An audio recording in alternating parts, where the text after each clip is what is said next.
Olá, inimigos do churn. Como vai, Lilia? Oi, Euclides, tudo bem? Hoje com uma convidada especial, vamos lá. Beleza. E aí, Marcos? Tudo bem? Olá a todos. Hoje eu estou ansioso para conversar aí com a nossa convidada sobre o funil, né? Como eles podem se aplicar para pequenas e médias empresas. Ótimo. Mestre Tiago, como vai? Opa, tudo certinho por aqui, espero que por aí também, né? Um grande prazer sempre estar aqui com vocês, né? E convidado especial sempre é bom aqui, né? No nosso Inimigos do Churn. Beleza. E aí, Lilia, você pode nos brindar com um pouco sobre quem é a nossa convidada? Ai, grande prazer aqui falar e trazer a Virgínia para falar com a gente aqui no Inimigos do Churn. Eu conheci a Virgínia em 2016. Eu trabalhei numa faculdade aqui em São Paulo que não existe mais, foi vendida, né? E a Virgínia, ela era gestora de marketing dessa faculdade, né? E a gente trocava muito sobre marketing digital, marketing de conteúdo, porque já era a estratégia que a faculdade estava utilizando e eu ministrava essa disciplina na faculdade. Bom, o tempo passou, a gente, né? Cada uma foi para o seu caminho, eu para outra universidade, e ela começou a oferecer o serviço de estratégia digital. Ela atende principalmente pequenas e médias empresas, né? E full disclosure, aqui ela administra as minhas redes também, tá bom? Então, eu tenho trazido ela para palestrar nas minhas disciplinas, nos MBAs, na graduação também, e com ótimos resultados. O pessoal sempre gosta muito. Então, Virgínia, se você pudesse apresentar também para o pessoal aqui do podcast. Ai, Lilian, que prazer estar aqui. Obrigada pelo convite. Prazer em conhecer vocês, gente. Muito obrigada. Eu só tenho a agradecer, né, essa oportunidade de falar um pouquinho mais de marketing, que eu acho que é um assunto que, além de estar em pauta, precisa ser conversado mais, porque a gente vê muito superficialmente, né? As pessoas não se aprofundam muito. Então, bora lá, vamos começar. Então, conta aí um pouquinho da sua história no marketing, como que você começou na carreira e como você chegou agora com a sua empresa de presença e estratégia digital. Tá, eu sou formada em marketing, fiz propaganda em marketing no ano de 2000, mas a gente deixa isso daqui em off, né? Depois fiz MBA em marketing, mas em 2012 eu comecei a trabalhar na faculdade e recebi o desafio do diretor para construir o departamento de marketing, porque até então era feito assim, por intuição. O vento está batendo para cá, então vamos seguir essa área. Não, virou o vento, vamos mudar aqui um pouco a estratégia. Então, de 2012 para cá, construí o departamento de marketing, passei por todos os desafios que é contratar ferramentas, contratar pessoas, demitir pessoas, ver as tendências, o que está acontecendo no mercado, o que funciona, o que não funciona. Mas em 2018 a faculdade fechou e eu resolvi empreender por falta de opção mesmo, porque no interior, eu mudei para o interior e a oportunidade no interior é bem mais difícil do que em São Paulo. Então começou a apertar, fiz uma postagem no LinkedIn e do LinkedIn já saiu meu primeiro cliente que me deu fôlego para abrir empresa, né? Falei, então acho que estou no caminho certo, vamos lá.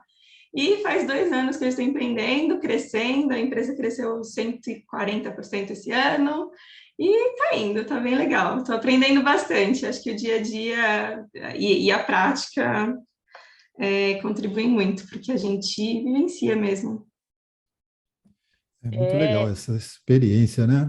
E tem uma coisa que eu acho que é interessante desse episódio de hoje, que para mim é super relevante, que é falar sobre pequenas e médias empresas, que é a alma do Brasil. A gente tem mania de se ajoelhar praticamente para as grandes corporações, como se elas fossem a grande solução, mas o Brasil funciona pelas pequenas e médias empresas. Então, esse mundo do marketing digital parece que está acontecendo bastante coisa importante para as pequenas e médias empresas. Marcos, você quer dar um pontapé inicial nas perguntas aí também? Não, eu quero. Hoje eu tenho isso um pouco mais claro quando engraçado, né? Eu tenho 40 anos, comecei a dar aula com, sei lá, 24, né?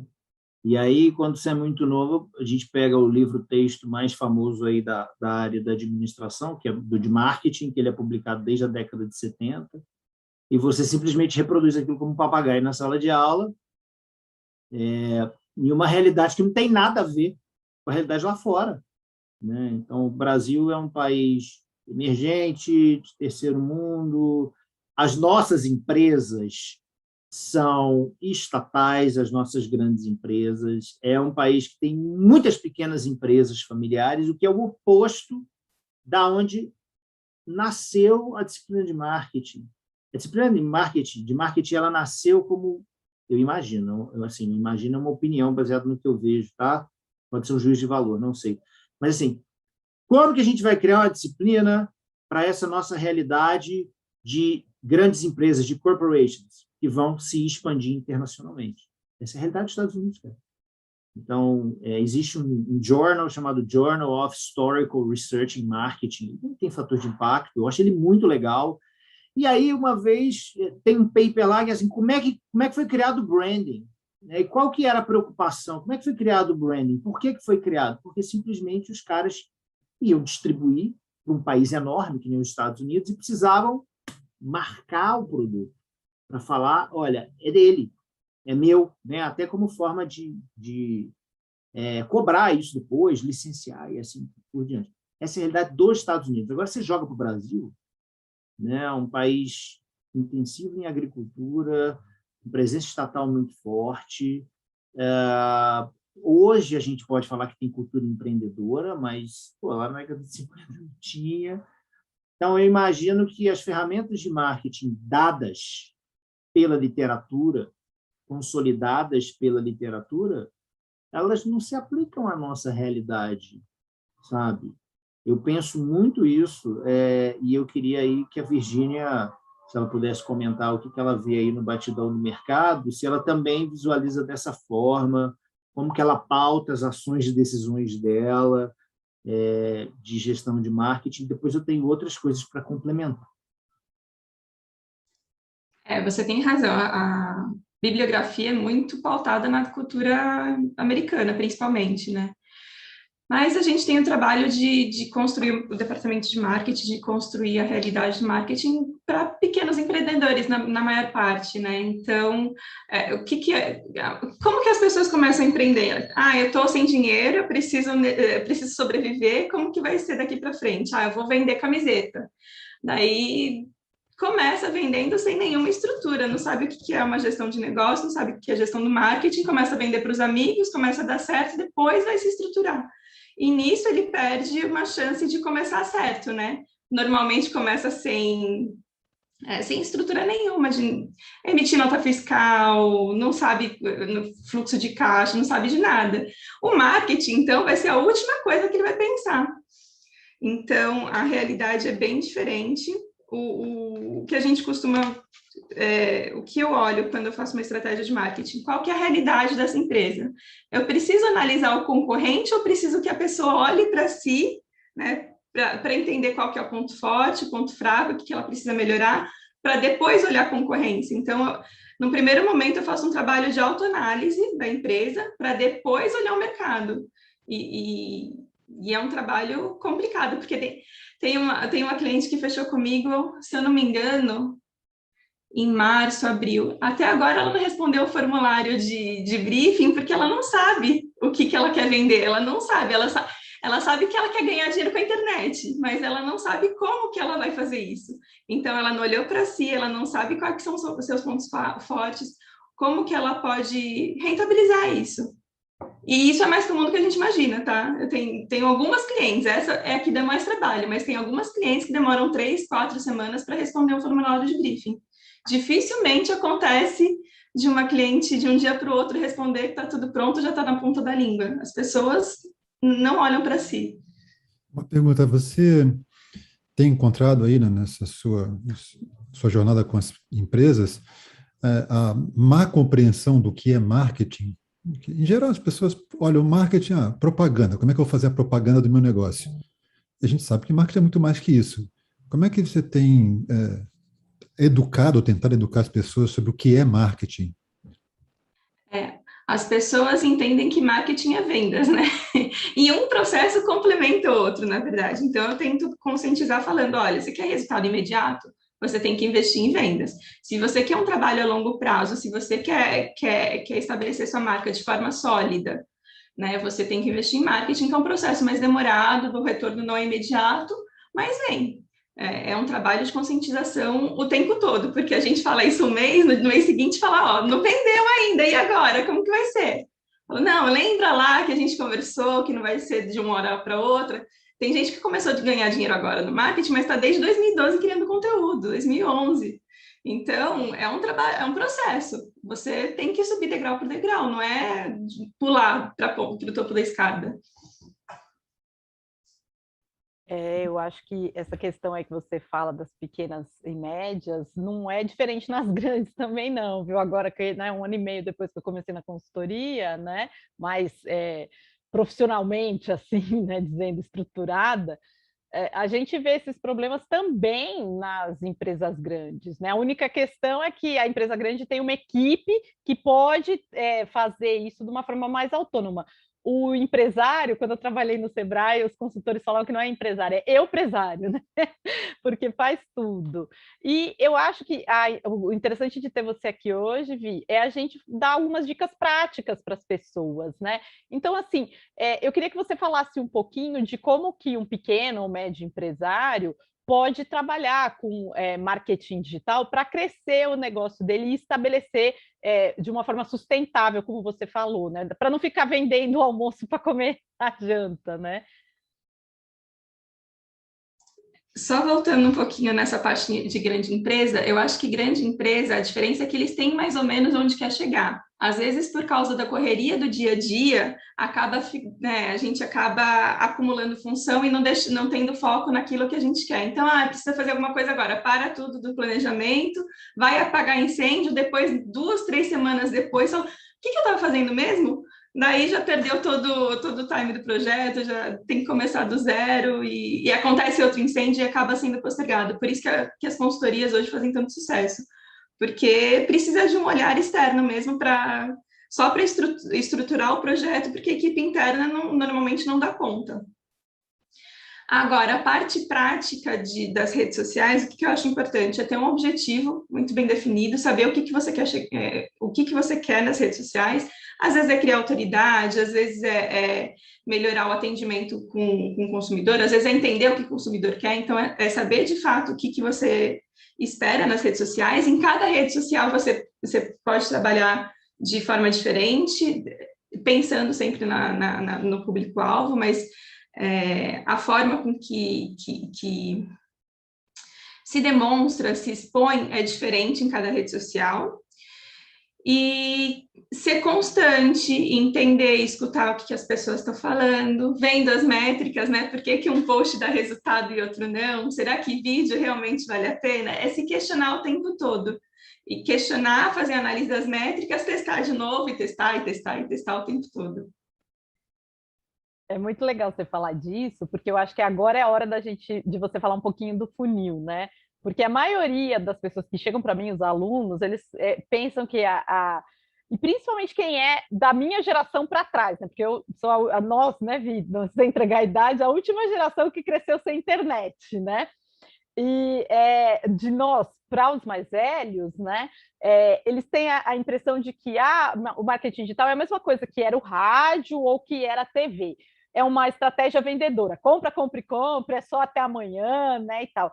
E a estratégia de marketing digital não é essa, ela tem um funil. Eu não posso aparecer. Se eu aparecer nas minhas redes sociais, compra, compra, compra, compra, eu não vendo nada, porque eu não estabeleço o objetivo antes para levar a pessoa para comprar depois, certo? Então, eu queria que você falasse um pouquinho desse funil e como que as empresas podem trabalhar isso. O marketing das redes sociais funciona mais ou menos como retribuição. Primeiro você dá alguma coisa, e primeiro você constrói valor, é o que as pessoas falam tanto de construir valor, de gerar valor, de ter alguma relevância, mas primeiro você dá alguma coisa para depois você pedir. Isso acontece em todas as partes do funil. Primeiro você chama atenção, olha, tá vendo isso daqui? Você chama atenção e entrega uma resposta. Isso, topo de funil, início. Eu gosto de dar um exemplo que não é para ser seguido, mas que as pessoas costumam entender bem. Tem muitas pessoas que trabalham em empresas há muito tempo e não percebem que estão sofrendo assédio moral. Então, a gente, no começo, no topo do funil, a gente precisa explicar para as pessoas o que elas estão sofrendo, né? Que quando chega à tarde é repreendido, pode ser assédio moral, dependendo da forma que se fala. Que gritar com um funcionário é assédio moral, que expor as situações vexatórias é assédio moral, se ficar isolado é assédio moral. Então, a primeira coisa que a gente precisa falar é chamar atenção, falar, olha, tá vendo o que você passa aqui? Isso não é normal, isso pode ser considerado assédio moral. Então, a pessoa vai despertar, falou, opa, chamou minha atenção, peraí, deixa eu entender o que é isso. Daí vai para outra parte do funil, que é despertar o interesse. Então, chamou a atenção com a chamada do post e na sequência você desperta o interesse. Olha, você sofre assédio moral, é assim, assim, assado. E se você entrar com um processo, você pode ganhar 50 mil reais da empresa que você trabalha. Lógico, é um exemplo bem caricato. O advogado, principalmente, não pode fazer esse tipo de postagem, mas eu estou falando para explicar do funil. Então, a segunda parte do funil, você chamou interesse, né? Despertou interesse do público. Olha, eu posso ganhar 50 mil, então, peraí, deixa eu prestar mais atenção no que essa pessoa está falando. Daí, esse advogado marcou uma live com uma cliente dele. A pessoa que sofre assédio moral assiste a live e começa a entender o que a outra pessoa passou, ela também está passando, que esse advogado pode ser a solução. Começa a despertar o desejo de realmente contratar um advogado. Então, já vai descendo para o meio, quase para o fundo de funil. E, no final, ela falou, acabou a live, o advogado falou assim, olha, eu tenho um horário amanhã, às 7 horas da manhã, se alguém quiser conversar comigo, me manda mensagem no inbox, que a gente conversa, marca uma consultoria, marca uma sessão, esqueci como chama, marca um horário para a gente conversar sobre isso. Daí a pessoa liga, olha, realmente eu tenho um problema assim, assim, assado, eu preciso de você. Fez todo o circuito do funil, chamou a atenção e a pessoa contratou para conversar sobre o problema. Então, primeiro, assim, é entender o que você está falando, qual a solução que você vai oferecer e como que você vai chamar a atenção do público do começo até o fundo do funil para que ele se realmente se transforme num cliente. Esse exemplo ficou claro? Ficou. Eu acho que isso, Ficou. assim, é que é difícil das pessoas entenderem isso, principalmente quando estão tão acostumadas com o analógico, né, o offline. Então, talvez a pessoa entenda assim, olha, se eu tenho uma loja, eu preciso todo dia abrir essa loja no horário que eu falei que ia abrir, fechar no horário que eu ia fechar, porque a minha porta aberta é o meu convite para as pessoas virem. A vitrine é o que eu chamo a atenção. E depois que você entra, aí eu faço um relacionamento mais próximo, que é esse funil que você está falando, que é daí chama atenção até a conversa, até o fechamento, né, do contrato, pedido, sei lá. E as pessoas não entendem que a rede digital é a porta aberta de hoje, né? É assim, eu tenho que estar lá, porque se eu não estiver lá, eu falo isso, né? Eu sou invisível, as pessoas não vão me enxergar. Eu estava conversando com isso num projeto de turismo. Como é que a pessoa vai decidir ir para o seu hotel se ela não sabe onde seu hotel está? Antes ela ia no agente de viagens, e aí o agente de viagens tinha lá a lista e ele promovia os hotéis lá que estavam na lista dele. Agora, ninguém mais vai em agente de viagem, isso é mais difícil, né? Só se o cara passar na frente do seu hotel, só que ele não vai no hotel de onde ele mora, né? Ele vai lá longe e tal. Então, ou eu estou lá, ou eu sou invisível para o meu público, né? E isso é um negócio que não é uma vez só. A pessoa pensa, eu fiz meu postagem aqui, eu tenho meu Instagram e deixa lá crescendo o mato, certo? Tem que ser contínuo o processo. Vou fazer uma pergunta aqui para a Virgínia, né, acerca de funil, né?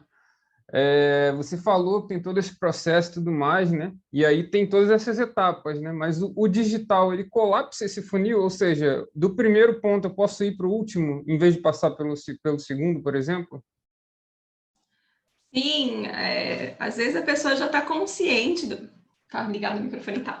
Às vezes a pessoa já está consciente do problema, ela não precisa tanta maturidade para a gente desenvolver primeiro chamar atenção, despertar o interesse. Hoje, as pessoas, elas estão mais não digo mais decididas, mas elas já sabem mais o que elas querem. Então, quando você vai comprar um iPhone, você já sabe qual que é o modelo que você quer, o preço que você quer pagar, a cor que tem, você já está mais consciente. Então, às vezes, apareceu um anúncio lá no Facebook, você já entra, já clica e já compra, você não precisa fazer esse trabalho de conscientização.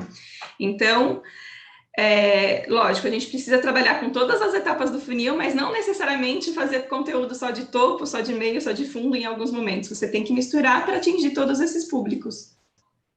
Uma pergunta, eu tenho visto uma movimentação nova aí de pequenas empresas, sobretudo o que eu vi mais recentemente foi desse mercado de vestuário. Bom, com a pandemia, todo mundo descobriu que não podia abrir as portas, não posso vender. E aí parece que todas essas pequenas lojas descobriu que tem um jeito de vender sem abrir porta.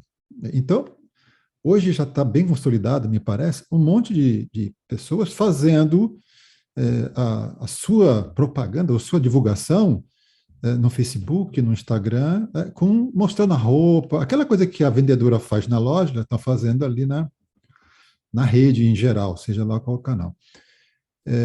Isso está dentro dessa visão que você falou de funil, a pessoa já não precisa chamar aquela atenção, porque normalmente as pessoas querem comprar roupa, e aqui é mais para o feminino, né, que é onde tem maior força. E já está partindo mais para poder dizer, olha, tem um outro canal de venda, ou de compra, nesse caso? Hoje está muito comum as empresas, principalmente vestuário, fazerem as live shops, porque todo mundo precisa de roupa, a gente não precisa conscientizar o público de que precisa usar roupa, então é mais fácil você fazer logo a oferta que você tem. Então, tem as live shops, tem muitas empresas, aqui no Brasil ainda está começando, mas lá fora já tem as empresas que têm todas as semanas, todos os dias, um horário que faz, olha, tá vendo essa peça aqui? Já reserva lá na hora, já faz o envio depois. Acontece muito. Aqui no Brasil está começando, tem algumas empresas, já tem algumas empresas que fazem, mas eu acho que daqui para frente vai aumentar até o consumo mesmo das redes sociais. O que acontece? As pessoas ficaram muito tempo isoladas em casa, né? Sem poder fazer nada. Então, qualquer tipo de contato mais próximo, mesmo que seja pela internet, com uma vendedora, com qualquer pessoa que dê um mínimo de atenção, já é retido, né? O cliente já presta mais atenção, já fala assim, peraí, tem uma live tal hora, eu vou assistir... Peraí, live sem ser de conteúdo, porque de conteúdo as pessoas já estão meio que saturadas.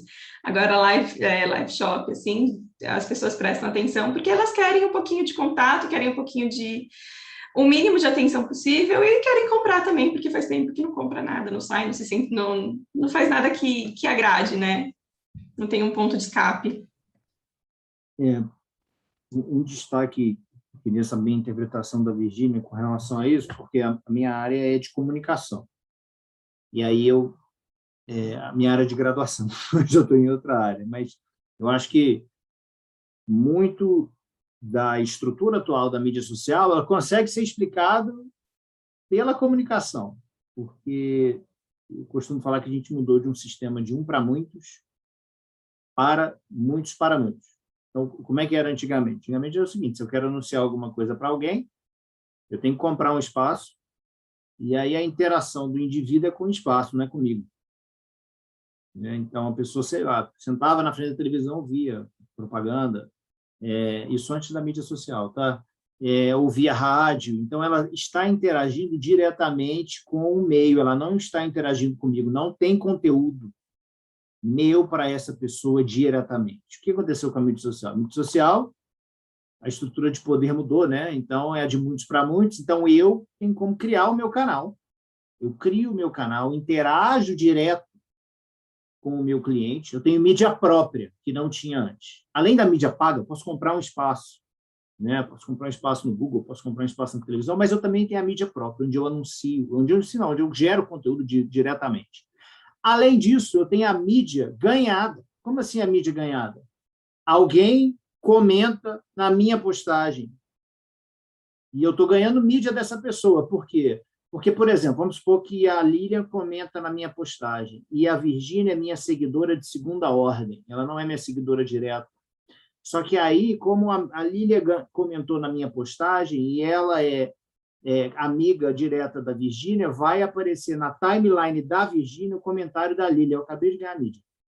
Né? Acabei de ganhar mídia por causa por causa dessa interação. Isso não acontecia antes, né?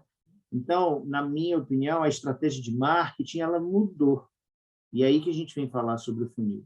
Porque eu tenho diferentes fontes de mídia e elas atuam de maneira diferente, né? Então, eu não vou vender, talvez na minha mídia própria, eu não venda diretamente, eu capturo o cliente para jogar ele no topo do funil com conteúdo. E eu vou tentar converter ele com mídia paga. Uma vez que ele curtiu alguma coisa minha, eu vou lá e compro, entro num leilão do Google, qualquer coisa, aquelas pessoas que engajaram com o meu conteúdo, venda isso. Né? Eu estou oferecendo algo da base do funil. É assim que eu visualizo, mas eu sou teórico, acadêmico, não sou consultor, e aí eu queria saber a sua opinião. Isso acontece, da mídia ganha bastante. Esse exemplo que você deu é bem visível no LinkedIn. Quando você vê uma postagem, as pessoas comentam e aparece no feed delas. No Instagram é diferente porque tem o compartilhamento. Eu tenho que compartilhar um post seu para aparecer no meu feed e a Lilian, por exemplo, visualizar. Mas acontece muito de mídia ganha. A forma de comunicação mudou, as pessoas querem ser ouvidas também, né? Qual a diferença das marcas que fazem muito sucesso hoje em dia? Porque elas têm personalidade. Então, elas têm personalidade, elas conversam, elas se relacionam de verdade com o público. É diferente você pegar um Banco Itaú que faz uma campanha mais unidirecional, assim, eu falo, você escuta. Tudo bem, o Itaú ainda é um dos melhores dos bancos, assim, mais tradicionais. Mas se você pega a Netflix tem uma personalidade própria. Se você pega as redes sociais da Nubank, elas têm personalidade. Você consegue, na Netflix, você consegue ver o humor mais ácido. E é isso que as pessoas buscam nas redes sociais. Elas querem entender quem é que está do outro lado. Não é só a marca, mas qual que é a personalidade da marca? Como que ela se expõe? Quais são os valores que ela defende? Então, fora o conteúdo em si, é importante colocar também um pouco da personalidade do criador do conteúdo. Se é uma empresa, uma eu-presa, como disse a Lilian, é uma forma de se comunicar. Agora, se é uma empresa um pouco maior, que tem muitos funcionários, que tem sócios, como que vai transmitir essa personalidade única numa empresa? Todas as pessoas precisam ter consciência da brand persona, né? Da persona da marca. Senão, fica confuso. Imagina, uma empresa grande que cada hora uma pessoa responde às mídias sociais. Como que fica, né? Se não tiver uma personalidade única, fica um quebra-cabeça, um Frankenstein ali. As pessoas não se identificam, não se conectam e não compram. Nesse sentido, Virginia, como você orienta os seus clientes sobre a escolha ou a priorização, que seja, das mídias sociais? Em qual investir mais ou menos, e como agir em cada uma delas, né? Facebook, Instagram, LinkedIn, etc. Primeiro, o microfone tá ligado. Primeiro, eu vejo qual que é a personalidade da pessoa. Se ela gosta de aparecer, se ela não gosta de aparecer, se ela já é ativa em alguma rede social, se ela quer potencializar o uso de uma rede, como que é a personalidade dessa marca. Daí eu vejo o que tem a ver com o negócio dela. Porque se é um mercado muito visual, por exemplo, decoração, faz muito sentido estar no Pinterest. Mas, de repente, não tem tanto sentido estar no LinkedIn se ela não quer fazer B2B nesse momento. Então, depende muito da personalidade da marca e do negócio em si. Daí eu vou juntando os quebra-cabeças aqui. Ela gosta de fazer vídeo, então tá para colocar no YouTube, no Pinterest, no Instagram. Mas ela não gosta de tirar foto de produto, então vou juntando quebra-cabeça e vou vendo o que tem mais a ver com a personalidade da marca mesmo. Então, pode dizer que não tem necessariamente, olha, invista só em uma mídia. Não, depende disso tudo, né? Então, não, eu só faço o Facebook, não faço mais nada. Não tem sentido falar assim. Na verdade, é complicado a gente direcionar só para uma mídia, porque se acontece alguma coisa com essa mídia, acaba o negócio da pessoa, né? Então, eu estou investindo no Instagram porque só o Instagram tem... todo mundo está no Instagram. Tá, mas o Instagram, a entrega do Instagram agora tá mínima. Você vai continuar investindo só no Instagram? Você tem que investir no Instagram e em outra mídia que, se acontece alguma coisa... Esses dias, há pouco tempo atrás, acho que um mês atrás, caiu o Instagram, Facebook, todas as redes sociais. E aí? Você fica sem vender porque você não tem... Não apareceu hoje, né? Não abriu a sua loja? Não, você tem que estar... você tem que estar em todas as redes. No marketing digital, todo mundo fala, não dá para construir casa em terreno alugado, né? A gente tem que ter o nosso terreno. Além das redes sociais, é interessante ter um site também, uma campanha de Google para caso aconteça alguma coisa, você ter um plano B. Que não precisa necessariamente ter um plano B, mas seja um plano complementar. E desse universo de tantas redes sociais, tem alguma que você diga que talvez não devo estar de jeito nenhum? Não. É difícil falar que não é para estar. Se tivesse que fazer investimento entre uma e outra, assim fica mais fácil. Agora, que você não deve estar em alguma rede social, não. Fora que tem um monte de rede social nichada, né? Então, às vezes, a gente nem conhece as redes sociais de nicho. É importante a gente ter a mente aberta para ver o que funciona. O Thiago pode falar isso porque eu acho a estratégia dele de estar no Discord maravilhosa, sabe? É um dos poucas pessoas, porque o Thiago, o negócio dele é infoproduto, né? E, assim, eu achei... Quando ele fez a estratégia de Discord, eu falei, cara, o cara tá, assim, voando, sabe? Enquanto tem escola tradicional, que não tem uma interação fácil, interface e tal, o cara colocou lá tudo no Discord e aí dá para falar. Então, eu acho que o Discord é incrível para segmentar conteúdo, né? Muito legal. E dá para transmitir vídeo, assim como o Slack também, áudio, né? Como o Slack, só que o Discord é free, né? No sentido de que a gente está lá, né? E fora que quem joga, e essa geração Z e os alfa ainda mais, jogam muito mais, estão no Discord, estar lá assim, é quase mandatório, né? Então, é muito interessante essa estratégia. Pode falar, Thiago, eu te cortei aqui só para contar show de bola. Eu acho que é interessante você fazer esse mix, né, das redes, de fato, né? Eu ainda não vi muita... Assim, eu sei que existe muita academia no Twitter, né? A galera é muito acadêmica e tal, mas, assim, eu nunca fiz o Twitter, né, do Statidados, eu não sei como é que seria esse público lá e tudo mais, esse pessoal engajar e tal. Nunca tive o Twitter para saber, né? E outra coisa que eu queria perguntar é acerca em termos de volumetria orgânica, né? Das redes. Por exemplo, Facebook, eu venho tendo uma experiência empírica de que tem sido muito baixo, né, o alcance orgânico dele, né? É só do meu perfil, isso é de forma geral. Eu acredito que depois daquele escândalo, né, do Facebook e tudo mais que teve, né, eles tiveram uma maior limitação dessa rede, né, em relação às outras redes, a volumetria. O que você poderia comentar para a gente aí? O Facebook caiu drasticamente o alcance orgânico. Hoje a gente estima que tem em volta de 0,5%, né, da entrega. Então, se você tem 100 pessoas, uma talvez veja a sua publicação.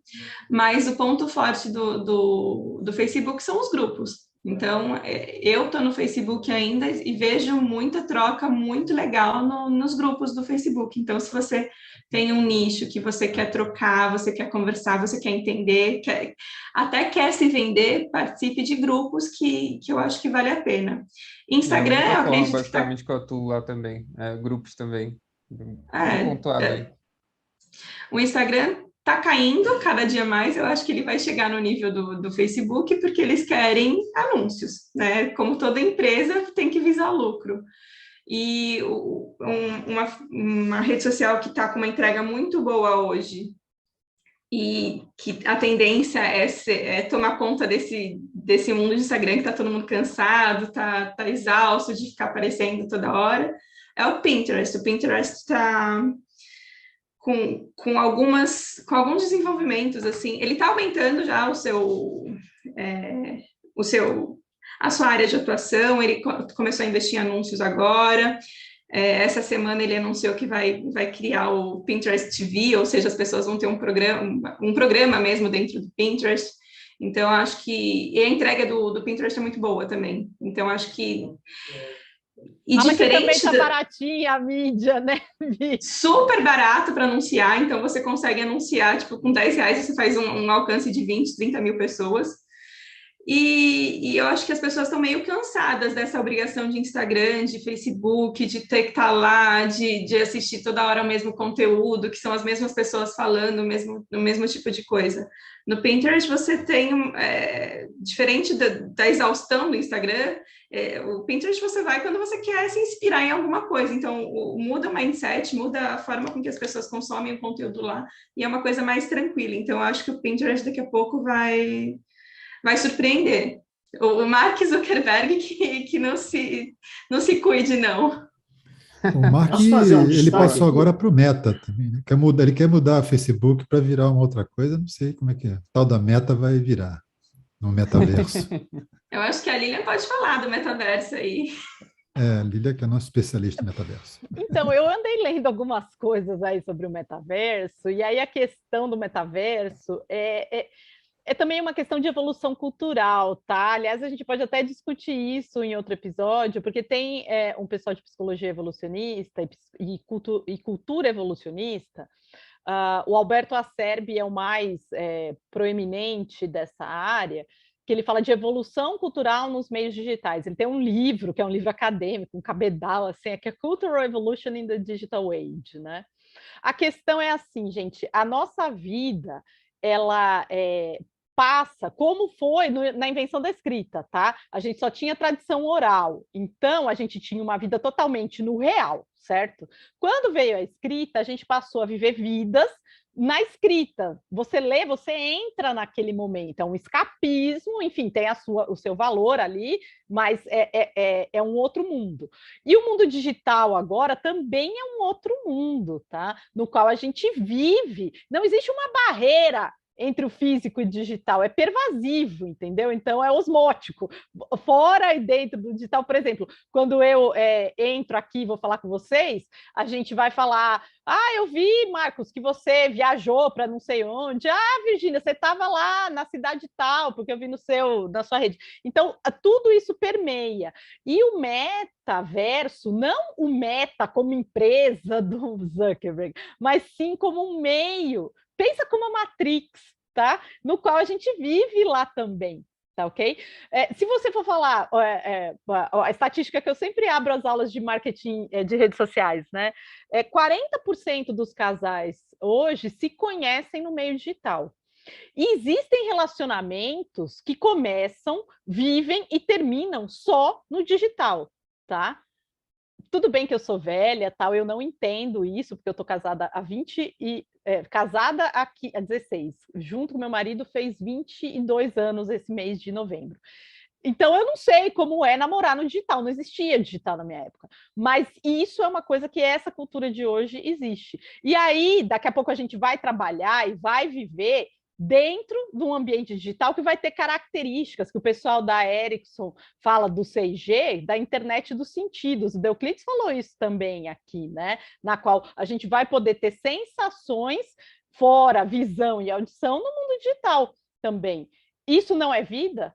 Isso é vida? Eu não sei, eu deixo para vocês. Eu estou feliz de que eu estou mais perto da minha morte do que do meu nascimento, e eu não estou afim de muito de viver nesse mundo. Mas não sei se minha filha, meus netos não vão achar bom, entendeu? É porque eu sou velha. Então, acho que o Marcos pode falar também disso aí.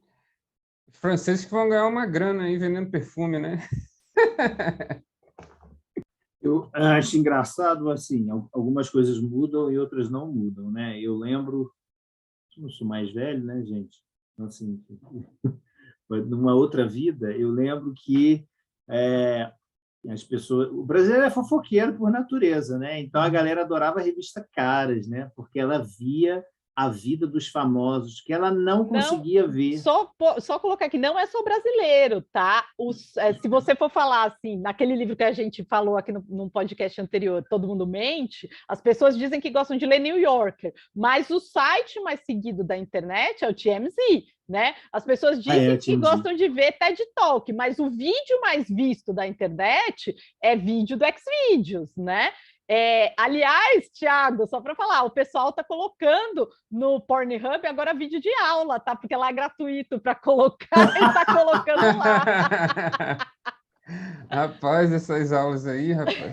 Não, mas é aula mesmo, aula de faculdade, estatística e tal. Então, continua, Marcos, desculpa. Aí, o que acontece é o seguinte, o Instagram, a Virginia falou da saturação, cara, qual que é a diferença? Eliminou a revista Cara, intermediária acabou, aí agora tem um canhão lá que é a vida do famoso 24 horas.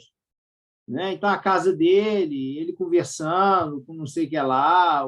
E que nem precisa ser tão famoso assim, né? Nem precisa ser tão famoso assim. Ontem eu vi, por exemplo, que estava passando no Twitter. A Twitter é a rede social do ódio, né? Eu acho divertidíssimo o Twitter, às vezes eu olho assim.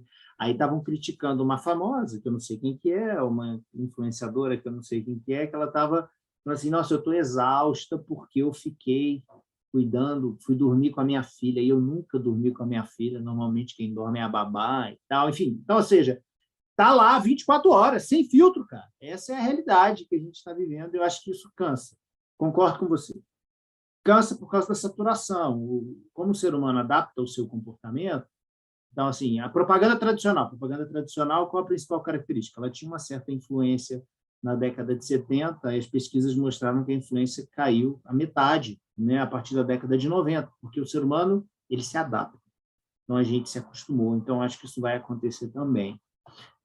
Uma coisa que eu queria trazer para o debate, que eu acho importante, existe uma rede social que eu, às vezes, acompanho, eu tenho interesse porque eu já vi gente da área de ciência de dados lá, então o Thiago pode comentar também, que é o Twitch, né? Twitch TV. E aí tem uma forma de monetização muito interessante, porque você paga para ser subscriber do canal. Então, tem muito gamer que faz transmissão ao vivo, e aí ele fala assim, vire subscriber no canal, eles chamam de sub, né? Acho que a galera mais nova vai ver o Marcos, assim, de 40 anos falando, esse cara não sabe o que é sub, né? Mas enfim, eu achei interessantíssimo, né? Agora, sou de marketing, eu tenho que ver essas coisas. Então, as pessoas se cadastram no canal, pagam uma assinatura para ver conteúdo, né? E aí eu sigo um cara, assim, interessantíssimo, que eu acho ele muito engraçado, ele faz tipo programas de auditório no Twitter, né? no Twitch. Então, ele vai lá, anuncia no Twitter e fala assim, hoje teremos um padre contra aborto e não sei quem. Então, ele traz as pautas mais malucas, ele monetiza de uma forma muito interessante, ele faz tipo chacrinha no Twitch. Né? Então, ele fala assim, hoje nós teremos um padre que vai tentar exorcizar um satanista. Ele faz uma live, a live dá 30 mil pessoas e ele ganha dinheiro com isso. Sabe? É uma forma das pessoas monetizarem um canal próprio para diversos assuntos. E esse rapaz é um talento. E eu acho que talvez, no passado, ele não tivesse a oportunidade porque as ferramentas de mídia social não permitiriam, entendeu? Você falou no Twitch, tem a galera pesada de tecnologia que está no Twitch também, fazendo várias aulas e tudo mais, tem esquema de monetização também lá, né? Eu ainda não Já vi a galera fazendo live de analítica. Eu assisti algumas, né? Mas nunca cheguei a fazer aula lá, não. E só um adendo aqui com a professora Lilian, que ela falou, né? Fui dar uma procurada aqui de curiosidade, ó, a Cheng Su, de Taiwan, já faturou 1,5 milhão com aulas em plataforma online, com o maior delas sendo o Pornhub. Sigam-me para mais dicas de internet. Visionária. Vi, eu ia... você falou aí do Pinterest, falou do Twitter e tal. Eu queria também puxar um pouquinho, assim, se pequeno empresário ou médio empresário quiser começar, vamos dizer, ele está fazendo estratégia no digital, mas não está tendo resultado, né? O que você indica para ele tornar essa estratégia mais efetiva? Então, o normal é a pessoa ter Facebook, Instagram, né? O que é que ela pode fazer? O que você daria assim de dica mais geral para esse pequeno empresário? Normalmente os pequenos empresários eles estão mais focados nas redes sociais do momento, né? Então é Instagram, Facebook, Twitter um pouquinho ali, YouTube. E não tem muito como fugir. Se você quer se manter nas redes sociais mais tradicionais, é investir em anúncio, porque daí aumenta a entrega, aumenta a possibilidade de ter retorno. Não, assim, ou abrir a mente para outras redes sociais mais nichadas, dependendo do mercado, dá para abrir os horizontes, né? Não ficar só nas redes redes sociais mais tradicionais, né? As top 5, que é Instagram, Facebook, YouTube, LinkedIn e acho que é Pinterest, não é Pinterest, mas tem mais uma que a Big Five. Ah, Twitter, não sei se eu já falei. Mas, enfim, fugir um pouco das Big Five e ir para as outras, que pode ser que tenham um retorno melhor, assim, sem ser tão exaustivo. Fora isso, anúncio. Mas uma coisa, como é que um cara que tem uma pessoa que tem uma PME, sei lá, uma pequena empresa, pequena, vai falar, vou fazer uma estratégia de marketing digital, eu quero falar, tá, mas quanto isso custa para mim? Quer dizer, eu vou meter a mão no bolso para fazer, eu preciso de pagar para alguém? É caro para a PME fazer isso? Depende, tá ligado, tá ligado. Depende da profissional que você escolhe. Tem profissional que teoricamente cobra R$ 300 para fazer toda a estratégia, fazer as postagens todos os dias. Aí depende do que você está disposto a pagar e o retorno que você vai ter. Então, assim como um médico, tem médico que cobra R$ 30, 30 não, mas recebe R$ 30 no plano de saúde, e tem médico que tem agenda cheia e cobra R$ 1.000 na hora da consulta. Depende do que você pode pagar e do que você pretende investir. Aproveitar aqui, se a gente ir para um outro assunto, ele começar a falar de uma coisa que eu vi no Hype Cycle do Gartner, que são algumas tendências nesse mundo de marketing digital. Eles sempre publicam, vocês sabem, né, todo ano, esse Hype Cycle de várias áreas. E uma das coisas que eles falam, a primeira coisa, está ligado à ética dos dados dos clientes, né? Como tratar isso. Como é que está sendo feito isso agora, tendo em vista todas as legislações que já estão por aí, nesse mundo de PME, para não ferir a ética e seguir todas essas legislações do ponto de vista de dados pessoais? Depende também da empresa. Tem empresas que já se adequaram 100% a LGPD, que seguem tudo certinho, que não... que inclusive tem um departamento de LGPD, tem contratar uma consultoria de LGPD para se adequar às leis, aos dados dos clientes. Agora, tem tem empresa que ainda não sabe nem o que são dados, né? Que faz grupo de transmissão e para passar as mensagens, enfim, que não sabe lidar com isso mesmo. Eu acho que, de novo, como qualquer mercado, tem os profissionais que se adequam, que se encaixam na legislação, que tem uma parte ética mais forte, e tem profissionais que só vai começar a prestar atenção nisso quando bater no bolso, né? Que a maioria das pessoas começam a se coçar quando recebe multa, quando aperta mais. Mas para uma pequena empresa é um negócio difícil, né? Entender essa história de LGPD e companhia e, sei lá, ética de dado. É complicado. A semana passada mesmo eu trouxe para o meu canal uma especialista em LGPD para falar sobre isso. A gente fez. Eu ofereço algumas aulas gratuitas quinzenalmente no meu canal. Então, eu trouxe uma especialista em LGPD justamente para conscientizar, olha, a LGPD é para todo mundo, não é só para a empresa grande, a multa é 5, 10% do faturamento anual. Tudo bem, pode ser pouco para você, mas você sabia que se você continuar usando, não se adequando à LGPD, você perde o acesso aos seus dados? Então, todo o e-mail marketing, todo o mailing que você construiu, você pode ter que deletar a partir daquele momento. Como que você vai vender se você não tem acesso aos seus dados? Então, a gente tem que fazer um trabalho de construção e é conscientização. Conscientizar que vai apertar mesmo. Legal. Outra coisa que é interessante também falar sobre como essas empresas podem reagir em tempo real, né? O marketing respondendo em tempo real ao que está acontecendo. Como é que você tem visto isso nesse mundo de marketing digital das PMS? É difícil, você tem que estar online o tempo todo para saber o que está acontecendo e avaliar as métricas, né? Não dá para fazer nada sem analisar as métricas. Se você faz uma postagem, as pessoas começa a ter hater, você precisa analisar o que você fez de errado ali, o que pode fazer um exercício mesmo. O que pode ter feito? Será que alguma coisa foi tirada de contexto? Será que realmente deu a entender alguma coisa diferente do que eu quis passar? E trabalhar com isso. Se fazer essa autoanálise e depois explicar o que aconteceu, né? Realmente eu falei errado, eu não tinha pensado por esse lado, ou não, peraí, vamos explicar direitinho o que está acontecendo. Foi um erro de comunicação, eu quis dizer isso, entender o que está acontecendo, avaliar as métricas, avaliar o contexto e depois fazer uma gestão de crise aí, né? Se tiver que fazer uma gestão de crise e trabalhar com isso. Não sei, Lilian, você que é desse lado do comportamento, responder como a Virginia falou, né? Entender as métricas de rating, por exemplo, isso eu acho que é complicado para uma empresa pequena empresa ou média empresa. Está falando as métricas que já estão embedadas na plataforma, é isso?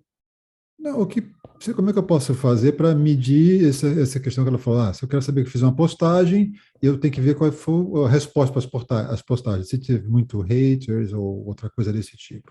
Na questão de haters é um pouco mais difícil de saber, porque isso não tem uma métrica embedada na plataforma, né? Mas a questão da efetividade da campanha, no sentido de quantos seguidores, quantos cliques teve no link, quanto tempo a pessoa ficou vendo o vídeo, né? Isso tudo eu, pelo menos, vejo os dashboards que foram criados pelas próprias plataformas, ou é difícil falar isso, eles são muito bons, assim, e eles são visíveis no celular, sabe? Porque a maioria dos pequenos empresários, e na verdade a maioria dos internautas mesmo, né? Usa-se muito mais celular do que desktop e laptop, né? Então, eu não acho essa dificuldade toda, essa questão dos haters, né? De falar assim, ó, qual que é o sentimento das postagens? Eu acho que isso talvez é para um nível, quando a pessoa já virou pelo menos um meso influenciador, né? 5 mil, 10 mil seguidores para cima. Muito difícil a pessoa ser cancelada com 500 seguidores, 1.000 seguidores, né? Não tem, a não ser que alguma outra conta repercuta e viralize aquilo, tá? Mas, de qualquer forma, se você tem uma assessoria, e toda a empresa, como a Virginia falou, tem para todos os preços, tá? A assessoria de estratégia digital e de gestão de mídias sociais pode fazer isso para você. A questão é você saber que isso dá para ser feito, porque isso não é comum de se pedir para o estrategista. Falar assim, olha, eu quero fazer uma análise de sentimento dos comentários, eu quero fazer uma análise de social listening do que se fala de mim, tanto no Reclame Aqui, se bem que o Reclame Aqui passar isso para você, tá? Ele tem lá dizendo, ó, o sentimento, a carinha e tal, né? Tá embedado na própria plataforma do Reclame Aqui, né? Ou algum software de CRM. Fala. Nas pequenas empresas, o que costuma acontecer é avaliar mesmo os comentários, né? Porque se você não recebe, né? Pequenas empresas não tem tantos comentários assim para avaliar. Então, você começa a ver que tem um monte de gente comentando, falando mal, você fala, opa, aconteceu alguma coisa. Daí vai atrás de saber o que de fato deu esse atrito na comunicação. Mas, realmente, é mais difícil, acontece. Principalmente de um perfil pequeno ser repostada por um perfil grande, quando já tomou uma proporção que nem tinha ideia, né? Enfim, acontece e não é tão difícil assim, porque você começa a receber as notificações do celular falando, olha, você recebeu isso, tá assim, assado, olha, tá aqui, reclamando. E uma outra coisa que eu me pergunto aqui todo mundo agora fala em inteligência artificial. está tendo algum impacto nesse mundo do marketing digital de PME?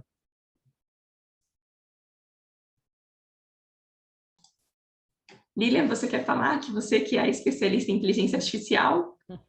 Eu acho que as ferramentas de inteligência artificial, por exemplo, o planejador de palavras-chave do Google, ele já tem uma inteligência artificial embedada. E para quem faz isso, quando eu conheci essa arte com a Virgínia lá atrás, em 2016, tá? Não tinha planejador de palavras-chave no Google, né? Era aquilo lá para decidir qual era a palavra, né? Você usava os softwares e tal, mas era mais arte do que nada, né? Agora o próprio planejador te dá isso. Se você não tem isso no seu. Se você tem isso na ferramenta do Google Ads, certo? Se você tem a possibilidade de contratar um estrategista ou uma agência e ele vai ter acesso aos softwares, você vai ter melhor ainda essa análise, né? Então, a inteligência artificial está em serviços de terceiros e também na questão, por exemplo, de análise de sentimento, né? Análise de engajamento das redes sociais. Outra coisa que se dá para fazer com inteligência artificial em redes sociais é ver, por exemplo, quem são os influenciadores, aqueles que fazem a diferença na sua rede, né? Então, por exemplo, como o Marcos estava falando, eu comento no post do Marcos e aí a minha rede, que é grande, começa a seguir o Marcos também, que a mídia ganha, certo? Eu posso ver o nível de centralidade, que é os grafos que o Thiago ensina, né? O nível de centralidade daquele influenciador que traz tráfego, que traz engajamento para as minhas redes. Realmente, isso aí não está ainda ao alcance do pequeno empresário de uma forma fácil, porque se é gratuito, o cara vai ter que aprender a programar, né? Aí ele tem que fazer o curso do Thiago e aprender a fazer análise de grafos, né? Ou barato, que é comprando software. Aí isso não está muito ao alcance, porque essas assinaturas desses softwares são caríssimas. Agora, contratando o estrategista que divide esse custo por todos os clientes dele, aí você tem o acesso aos formulários.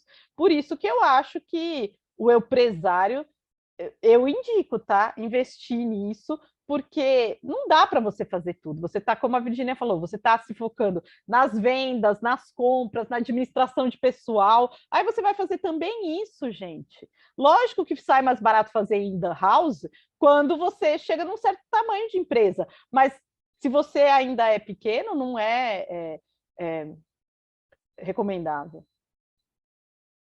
Não, isso é uma das coisas importantes, né, de falar de empreendedorismo e tudo mais, né, que às vezes a gente começa e quer fazer tudo, né, quer aprender tudo, tráfego, quer aprender até contabilidade, às vezes o cara quer fazer, né? Então, saber delegar é muito importante, né? Você vai aprendendo isso a duras penas, né? Você aprende. Porque você vai vendo que o tempo que a curva de aprendizado que você leva, né, para você contratar alguém, às vezes, né, é muito mais bem pago, né, do o que você vai demorar ali para aprender e fazer no nível da pessoa que já é especialista, Já é né? especialista. É o que o Thiago está falando. Não tem como, né? Você não Isso tem vale como, até para quem é, por exemplo, como eu, consultora, né? Eu tenho a minha empresa, tudo, e assim, eu fui fazer um estudo interno meu, assim, olhar para dentro e falar assim, Lilian, qual que é o seu negócio? O meu negócio é trazer conhecimento para os meus clientes, né? Então eu tenho que gastar o meu tempo lendo paper, lendo livro de 8.000 páginas lá para entender o que está acontecendo. E é todo dia, isso que todo dia sai coisa nova.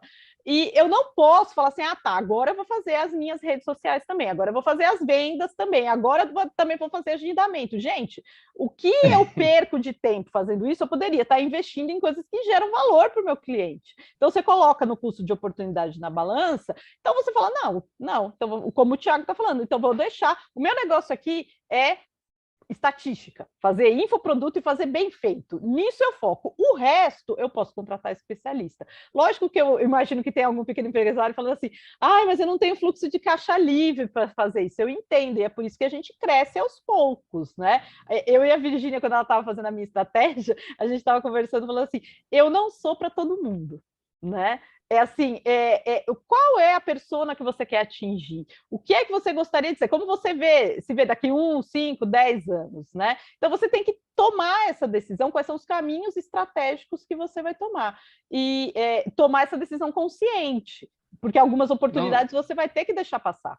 Fala, Thiago. Não, com certeza, isso é muito importante. Eu lembro na época que eu criei o Statfísico, né? Que no caso, na época, antigamente era Statfísico, né? Não era Statdados ainda, né? E aí era para resolver questões ali para os meus alunos, né, da área fiscal e tudo mais, né? Aí o canal, à medida que eu coloquei as aulas lá, foi crescendo e tal, né? E aí chegou um ponto assim que eu sempre quando eu estava no IBGE, às vezes eu marcava um coffee assim para a galera, eu chamava para almoçar e tal, para conversar e tal. Aí teve uma menina uma vez que me falou, cara, do jeito que você está falando, tipo, não tem mais como você tocar sozinho, entendeu? Então você pelo menos tem que angariar voluntários aí para o projeto, né? Foi aí onde eu tive, ela deu essa ideia assim, e aí eu chamei, né, os voluntários para o projeto. Aí veio a mestra Sá, que hoje em dia faz as artes de todos os projetos que eu ando, né? A Casa da Pesquisa Operacional, a comunidade. Eu levei ela para a BSBR também, né? Eu vou arrastando todo mundo. Aí tem o mestre Norberto também, CEO do Eurecando, que era voluntário do Statdados, hoje está como coordenador também lá da BSBR, no dia lá de criatividade e tudo mais, né? Então a gente vai trazendo todo mundo, né? E isso é muito importante, porque esse é o poder do network, né? Você vai conhecendo as pessoas, elas vão te ajudando, né? E mesmo que de início, né, não seja algo não monetário, né, e até mesmo intangível que você não consegue mensurar, né, mas tem um valor muito grande ali que você não consegue mensurar, né, ali dentro. Ao longo do tempo, essas relações de confiança vão sendo estabelecidas e isso é muito importante para a sua evolução também, né, assim como negócio, pessoa, enfim. Eu valorizo muito isso, né? E aí eu cheguei a fazer essa ideia dos voluntários, né? Aí eles ajudavam, tudo mais, né? Claro que hoje em dia, né? Cada um segue sua vida, né? Então alguns ainda ajudam, outros já não podem mais ajudar e tudo mais, né? Mas ajudaram muito, né? E tudo mais. E aí foi se dando não só para o canal, né? Aí o canal a gente fez uma consulta pública e virou o Statdados, que hoje está aí, né? Com outra cara e tudo mais, né? Muito mais profissional do que antigamente. Então, você vai vendo que você vai precisando de outras pessoas no seu caminho, entendeu? Porque se você for tentar concentrar tudo, você não vai conseguir, né? Na comunidade mesmo, na comunidade eu comecei sozinho e tudo mais. Chegou uma hora que eu estava com problema de ansiedade, então tanta coisa que eu fazia ao mesmo tempo e, sabe, não tinha uma válvula de escape. E eu falei, cara, tem que contratar um estagiário, né? Aí contratei o estagiário, pô, consegui delegar bastante coisa, né? Nunca tinha sido gestor na minha vida, né? Foi a primeira vez ali, né, gerindo meu estagiário, né? Foi uma experiência muito legal, né? Eu sempre foi assim, né? Na verdade, quando eu pedi demissão do meu primeiro emprego, eu comecei a lidar com os clientes, né? De consultoria, aula e tal. Então, sempre eu começava a ter essas experiências, né? Coisas que muitas vezes a gente é privado quando a gente fica em CLT, mercado de trabalho e tudo mais, né? A gente não tem essa experiência, até porque a faculdade também nos traz isso, né? A gente aprende isso na vida mesmo, né? Então, só quando você bota a cara mesmo para fazer e tudo mais, que você aprende isso. E aí você vai vendo essa necessidade à medida que vai tendo maturidade nos projetos e tudo mais, delegar marketing, tudo mais, contabilidade e tal. Então, você tem que fazer essas delegações ao longo do tempo, né? Não tem jeito. Beleza. Então, a gente está agora chegando aqui para o final. Eu gostaria de ouvir uma última palavra da Virgínia sobre isso que o Tiago falou, que a Lina estava mencionando, que é como é que o networking, então, dentro desse mundo de marketing digital, tem um papel de relevância? Como é que você dimensiona o networking? Nossa, acho que o networking é a parte mais importante das redes sociais, né? A gente está numa rede social onde as pessoas precisam socializar. Logo no comecinho eu falei que meu primeiro cliente veio do LinkedIn, o convite para ser professora veio do LinkedIn, eu acho que no começo no começo do empreendedorismo, além dessa ansiedade de gerar tudo, né, de gerir toda a empresa, a gente fala, tá, e de onde vêm os clientes? A maior parte dos clientes são de pessoas que a gente conhece, depois essa rede vai se expandindo. Então, primeiro a gente tem que cuidar bem das pessoas que estão próximas, né? A Lilian se tornou minha cliente, então eu vou cuidar muito bem da Lilian para que depois ela possa indicar o meu serviço, o meu produto para outras pessoas, e aí sim vai se expandindo. Então, acho que o networking é a parte mais importante das redes sociais. Não tem como participar de uma rede social sem socializar com as pessoas. Não tem como. Muito bom. Bom, gente, chegamos aqui ao nosso final de jornada. Virgínia, muito obrigado por ter atendido ao nosso convite, trazer bastante conhecimento para a gente aqui. Obviamente, eu acho que tem muito mais, certo, Lilian? A gente ainda pode explorar muito mais coisa para o futuro. Isso aí, Virgínia, muito obrigada. Vai ser convidada mais vezes para falar aqui. Quando tiver um fato relevante de redes sociais, cancelamento, tudo, a gente chama você para entrar na roda aqui. Muito, muito obrigada, viu? Eu que agradeço, foi uma delícia estar aqui. Estou à disposição. Quando vocês quiserem, é só chamar que eu estou aqui. Obrigada, gente, adorei. Obrigada mesmo. Valeu. Até mais. Falou, pessoal.